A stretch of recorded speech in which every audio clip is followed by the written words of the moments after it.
भगवान ने कहा कि मैं तुम्हें समस्त कष्टों से छुड़ाऊंगा, बस तुम पूर्ण भाव भावना से मेरी शरण ग्रहण करो। तो युधिष्ठिर ने भीष्म से ये पूछा कि जो शरणागत हो जाते हैं, भगवान का ध्यान करते हैं, लेकिन इस संसार का भी कार्य करते हैं, घर गृहस्थी में भी रहते हैं, तो गृहस्थ जीवन में मुक्त हुआ जा सकता है क्या? और अगर कोई ऐसा हुआ है तो उसका उदाहरण दीजिए। तो भीष्म ने महर्षि देवल और उनकी पुत्री सुवर्चला का उदाहरण दिया और दर्शाया कि गृहस्थ में रहकर भी आप अपना कल्याण कर सकते हैं। मान्यता प्राचीन रही, मीमांसक जनों ने ये माना कि पूरी सृष्टि एक यज्ञ है और इस यज्ञ को संचालित करता है भगवान, और उस परमात्मा के निकट जाने के लिए भी यज्ञ रूप हो करके ही, यज्ञीय कर्म करते हुए ही आप भगवान तक पहुंच सकते हैं। तो फिर उन्होंने नियम दिए कि पंच यज्ञ प्रत्येक व्यक्ति को करने हैं, क्योंकि आप ईश्वर से जुड़े तो वो ब्रह्म यज्ञ है, देवताओं से जुड़े तो देव यज्ञ है, प्राणियों से जुड़े तो उसे भूत यज्ञ या बलि वैश्य देव यज्ञ कहा जाएगा, और सामाजिक जनों का कल्याण करने के लिए, उन्हें आदर देने के लिए वो अतिथि यज्ञ है। तो सभी के लिए उन्होंने समाज के कमजोर वर्ग के लिए भी कुछ कर्तव्य बता दिए कि चाहे कोई अपंग है, बूढ़ा है, रोगी है, इन सब के प्रति, यहां तक के प्राणियों के प्रति भी तुम्हारी करुणा रहे। माना गया कि प्रत्येक दिन घर गृहस्थी को चलाते हुए व्यक्ति, जहां पानी की जगह होती है वहां कीड़े मकोड़े मरेंगे, चक्की चलेगी वहां भी कुछ न कुछ होगा, खेती करेगा व्यक्ति या बिजनेस करेगा या अन्य कार्य करेगा, रथ चलेंगे, गाड़ियां चलेंगी, तो उसके नीचे भी जीव हत्या होती है। तो व्यक्ति को हर दिन अगर उससे कुछ गलत अनजाने में हो रहा है तो जानबूझकर कुछ अच्छी चीजें साथ साथ करते जाओ, जिससे आपके जीवन में पुण्यों की वृद्धि हो सके और आपका बचाव हो सके, कि आपके जीवन में प्रकाश अधिक और अंधेरा कम। तो ऐसा कहा गया, स्वर्ग कामो यजेत, जिसको स्वर्ग की कामना हो तो उसे यज्ञ करना चाहिए। विशेष सुख के कारण हम सभी यज्ञ करें। यज्ञो वही विष्णु, यज्ञ ही विष्णु है, और कहा गया है श्रेष्ठतम कर्म ही यज्ञ है, यज्ञो वही श्रेष्ठतमम कर्म। तो एक समय ऐसा आया कि जब सारे लोग याज्ञिक हो गए, यज्ञ करने वाले हो गए। उसके बाद में उपनिषदों का प्रभाव शुरू हुआ, जिसमें यह कहा गया कि केवल यज्ञ से ही कल्याण नहीं होगा, क्योंकि यज्ञ भी तामसिक भावना से लोग करने लग गए, राजसिक भावना से करने लग गए। जो राजसिक भावना से कर रहे थे वो कहीं स्वार्थ चाहते हैं, प्रयोजन पूरा करना चाहते हैं, और किसी के प्रति शत्रुता भी उसी से सिद्ध करना चाहते हैं। कुछ तामसिक लोग उसके माध्यम से आसुरी शक्तियों को अपने साथ जोड़ना चाहते हैं। तो उपनिषद काल में एक परंपरा शुरू हुई कि कोई भी कर्म आप करोगे, वो कर्म अपने आपे में कुछ न कुछ दोष लिए हुए होता है। इसलिए दोष तभी हटता है जब आपके ज्ञान चक्षु खोलें, आपके नेत्र चक्षु, आपके नेत्र जो है दिव्य नेत्र आपको प्राप्त हो, ज्ञान नेत्र प्राप्त हो। तो इसके लिए ज्ञान की शरण में जाना चाहिए व्यक्ति को। तो इस पर बल दिया गया, कर्म करें लेकिन ज्ञान पूर्वक करें। कर्म याज्ञिक होने चाहिए, यज्ञीय कर्म होने चाहिए। तो इस पर बहुत बल दिया गया। और फिर एक और समय आया जब स्मृति ग्रंथ लिखे गए, बृहस्पति स्मृति, वशिष्ठ स्मृति, मनु स्मृति, और इसी में हम लिखित स्मृति, और अनेक अनेक ऋषियों के द्वारा स्मृति ग्रंथ आए, और स्मार्त धर्म और स्मार्त कर्म करने के लिए परंपराएं चली। तो 84 के लगभग स्मृति ग्रंथ हो गए। और चाहे वो आपस्तंभ का या शंख का, लिखित का, बृहस्पति का, वशिष्ठ का, इन सब की स्मृतियां, मनु की स्मृति, इनकी सभी ग्रंथ हमें संदेश देते रहे कि दो चीजें अपनाइए, कि आपको ब्रह्मचर्य काल में और गृहस्थ काल में कर्मशील होकर चलना है, और उसके बाद वानप्रस्थ और संन्यस्त होकर के आपको फिर ज्ञान की शरण में चलना है। लेकिन दूसरी चीजें भी चलती रहनी चाहिए। मतलब ये है कि ब्रह्मचर्य काल में ज्ञान भी प्राप्त करना है, लेकिन कर्म बहुत अधिक महत्वपूर्ण हो गया। गृहस्थ में रहकर भी ज्ञान महत्वपूर्ण है, लेकिन कर्म उससे ज्यादा महत्वपूर्ण है। संन्यास में जाते जाते, वानप्रस्थ में जाते जाते कर्म छूट जाएगा, क्योंकि कर्म दोषपूर्ण है। और साथ में कह दिया गया कि मुक्ति अगर होगी व्यक्ति को तो संन्यास लेने से ही होगी। और इस तरह की परंपराएं चलती रही, और उसी में फिर मुंडकोपनिषद आया, जिसमें उन्होंने ये कहा, द्वे विद्ये वेदितव्य इति परा च अपरा। दो विद्याएं जानना चाहिए व्यक्ति को, एक भौतिक ज्ञान जिससे प्राप्त होता है, एक जिससे अभौतिक ज्ञान प्राप्त होता है। एक से संसार में सफल होना, दूसरे से परलोक में सफल होना। और साथ में ये कह दिया कि आपको ज्ञान चक्षु खुले रखने हैं, नहीं तो ये होगा अंधा अंधे को जैसे लेकर चल रहा हो और दोनों जाकर गड्ढे में गिर जाएं, कि इस तरह से कहीं ना हो जाए। एक समय फिर आया 5000 वर्ष पूर्व, जब हम देखते हैं कि कृष्ण युग शुरू हुआ, तो उन्होंने सबका समन्वय किया, और समन्वय करते हुए कहा कि यज्ञ भी चाहिए, लेकिन यज्ञ का रूप असली समझो तुम लोग, कि यज्ञ क्या है। उन्होंने यज्ञ का एक अलग रूप समझाया कि सृष्टि के यज्ञ को देखो, प्रजापति के यज्ञ को तुम देखो। और जो ये यज्ञ चल रहा है, यहाँ पर समुद्र से जल जा रहा है बादलों में, बादलों से वह जल धरती पर आ रहा है, फिर उससे अन्न औषधियां उत्पन्न हो रहे हैं। ये एक यज्ञ चल रहा है, ले रहे हैं और दे रहे हैं। इसी तरह से समाज से अगर कुछ लेते हो तो देने की कोशिश करो, ये यज्ञ है। और अपने लिए ही भोजन पकाना अच्छी बात नहीं है। अपने भोजन में से कुछ न कुछ हिस्सा उनको जरूर दीजिए जो वंचित हैं, जो समाज में सबसे पीछे खड़े हुए हैं, जो सर्वहारा वर्ग में आते हैं। पूरी तरह से हारे हुए, थके हुए लोग जिनके पास कुछ है नहीं, उनका भी ध्यान रखना है। तुम्हारे सहारे से बहुत सारे जीव जीते हैं, उनका भी कल्याण करना है।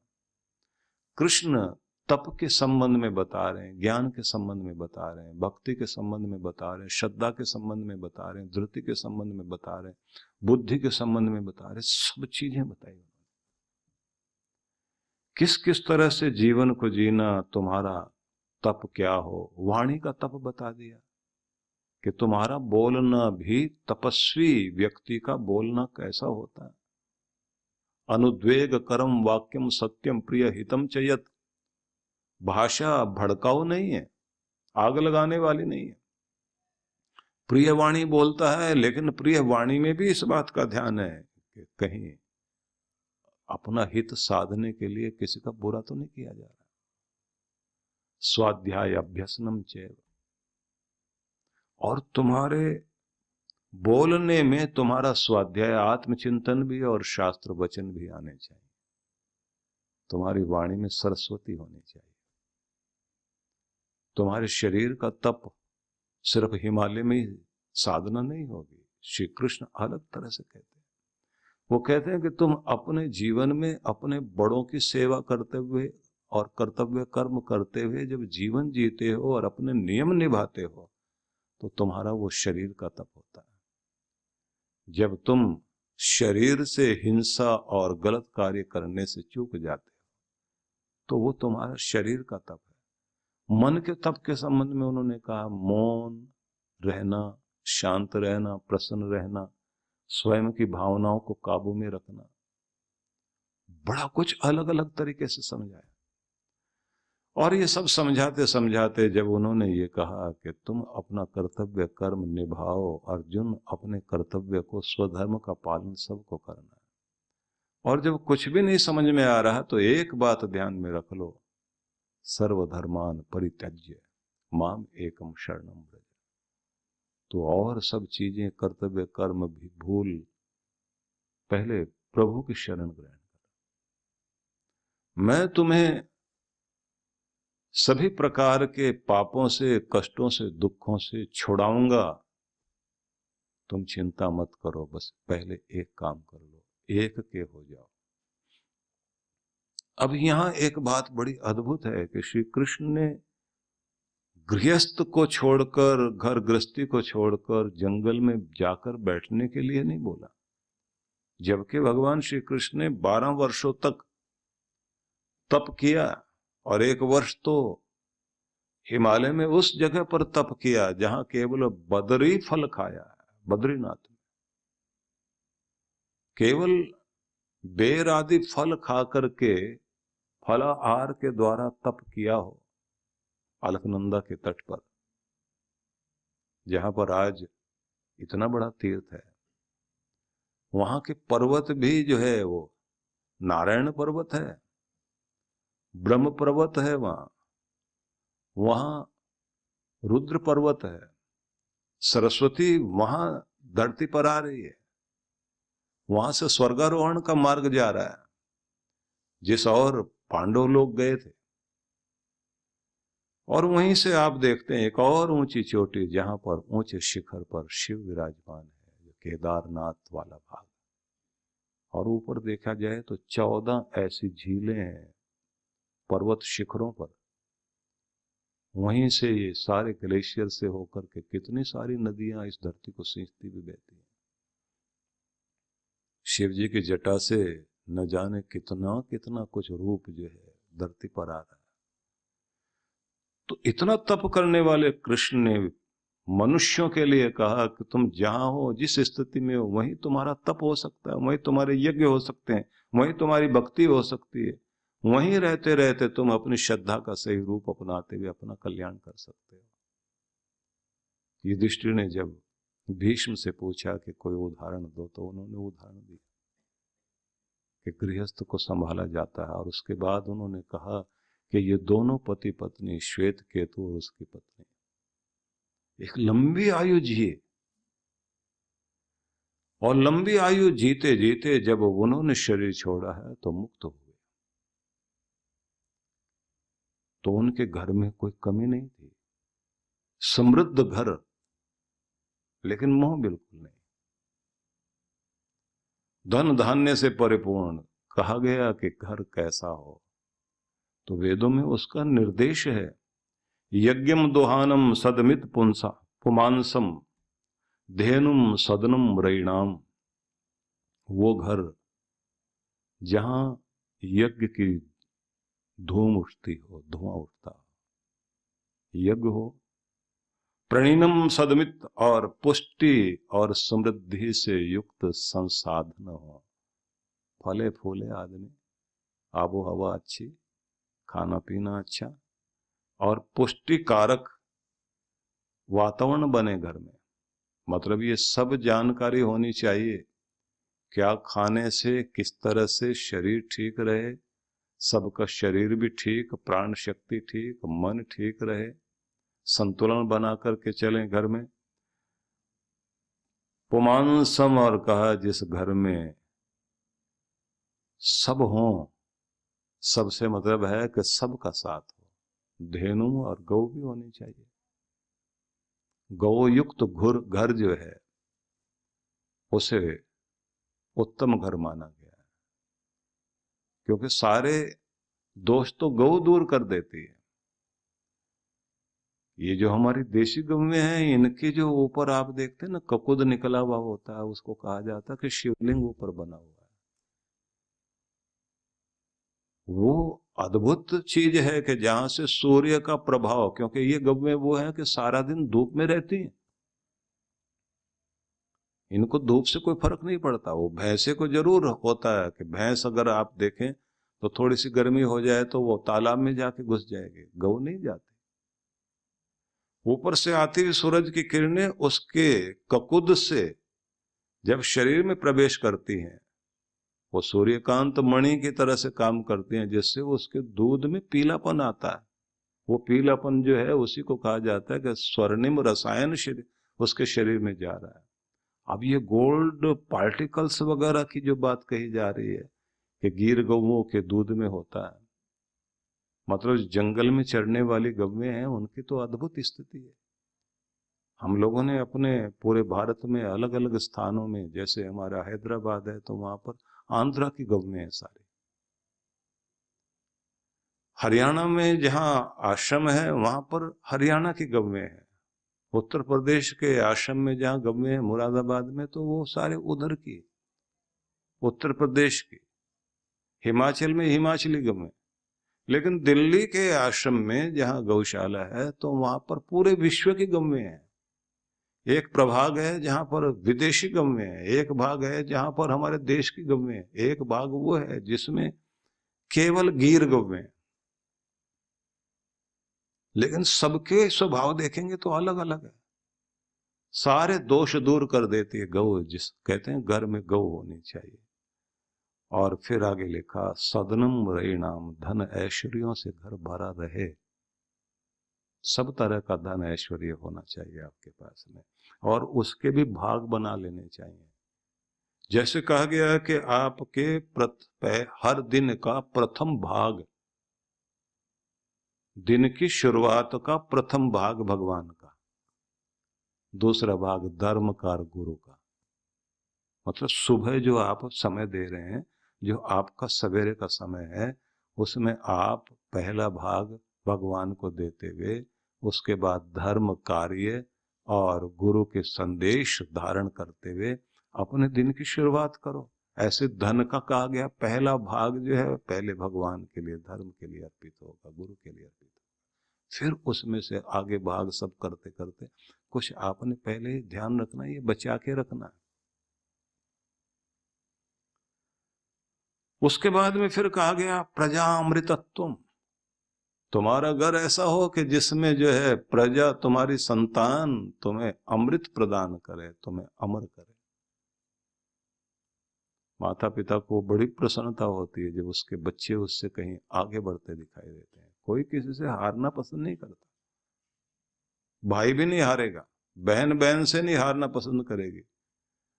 केवल पिता को अपने पुत्र से ये इच्छा होती है कि कहीं वो, एक सज्जन थे, वकील थे, वो कहा करते थे, अब बेटा हाई कोर्ट में प्रैक्टिस कर रहा है, लेकिन जिस दिन मेरे साथ सुप्रीम कोर्ट में प्रैक्टिस करे और किसी दिन मुझे हरा दे,